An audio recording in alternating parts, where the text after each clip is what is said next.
We are here, standing for love. We are here, working for freedom. We are here, building community. Ashe, Ashe, Ashe. So those words emerged from this space. Within the first few days, Freedom Square in 2016 became similar to how it feels today. People were just like, what is this? People would show up.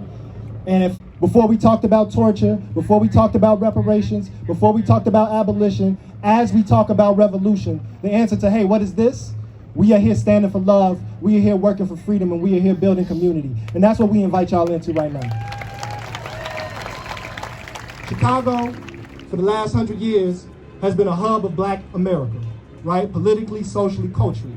The South and West Sides have been hubs of Black America, particularly coming out of the Great Migration. So throughout the 20th century, fascism in our southern parts of the country caused a refugee crisis. We don't talk about it as that. We say there were bad things happening, there were some bad rules, and people just came for better opportunities. No, it was a refugee crisis, a migrant crisis that was happening in our society, and people came to Chicago. You want to know why?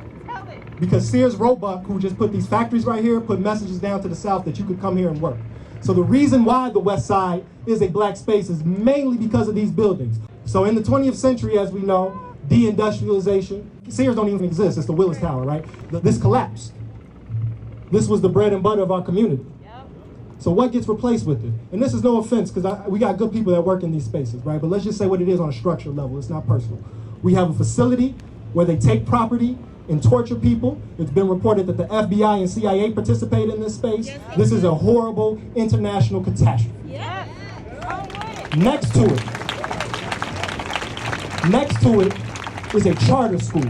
Bella Bars, you know, because she got bars, pointed out to me, those two buildings literally share a pipeline. Next to this building is a high school. And then that building, and I love all my people in there, that building is run by nonprofits. So this was the resource of our community. And I don't think, you know, capitalism is fucked up anyway. I don't think people should have to sell their labor to corporations to survive. We should just survive because we're living beings.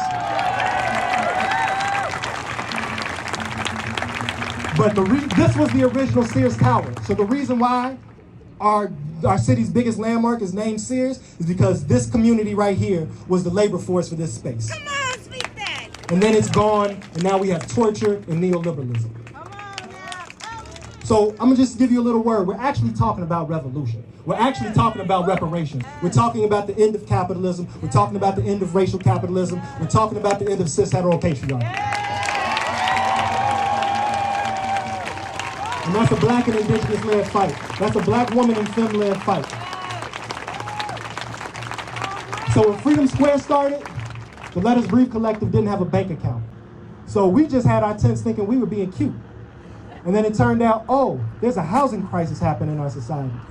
I would be sleeping right here, and at this bench that's being occupied right now, I would see somebody sleeping, and we have tents. So we're giving them tents. So we're taking care of children, we're taking care of people without a place to sleep. And then we would see conflicts happening. Folks being hurt, folks being sick, folks ODing, young women experiencing sexual violence. They just came here because there was a presence.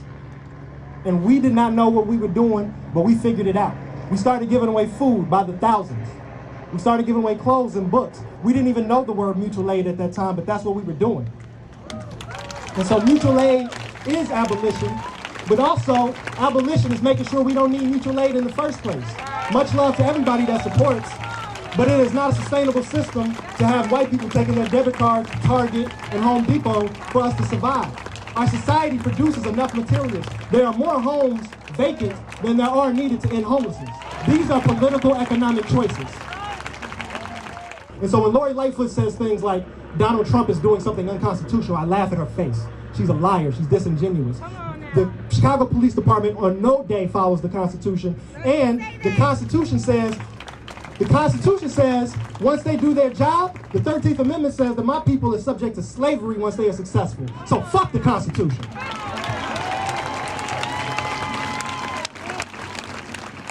Being an abolitionist don't just mean saying fuck the police, even though, let me get it one time, fuck the police. Fuck the police. Being an abolitionist means living at a higher set of values. Being an abolitionist means you have to be more responsible for your community, right? When there was a shooting, ask the question, did they sleep the night before? Did they have a meal within the last 24 hours? What school did they go to? What access to a doctor do they have? We talk about violence in the city as if it's a sports statistic. It's up 2% from last year. We don't talk about who the people are. So defunding the CPD and taking back this $2 billion is the step towards transforming our society, transforming our economy, transforming the way we live together. And it starts by getting their foot off our neck. It starts by letting us breathe, all right? My name is Damon Williams. I'm with the Let Us Breathe Collective. Thank you to all of the organizers that make this possible. Much love to the people.